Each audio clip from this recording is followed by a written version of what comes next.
Isa sa pinakasikat nga music video of all time ang Thriller ni Michael Jackson.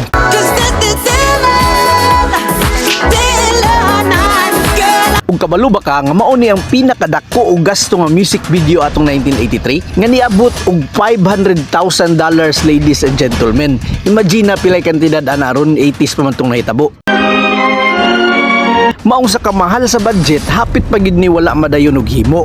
Kay gaduha ang team ni MJ ug ang mga producers kay perting taasa sa music video nga niabot og 13 minutes and 41 seconds. Ug sa ilang unahuna, kinsa kahimuhuman og tan-awa ni. Pero gipangusgan gyud ni Michael Jackson ana siya, "No, di na pwede. Dapat kuan." Bahalag taas daw kay gusto sab niya murag short film entertainment ang maong music video. It's only a movie.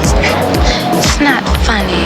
Na-release ang music video atong December 2, 1983 ug buto diretso nga nahimong groundbreaking event in music history. Nihalin og 70 million copies nga nahimong best-selling album of all time. Grabe no, ug wa pa madayon di sila ka kwarta ug ma-miss gyud sa tibuok kalibutan ang isa sa or pinakakuyaw nga music video ever.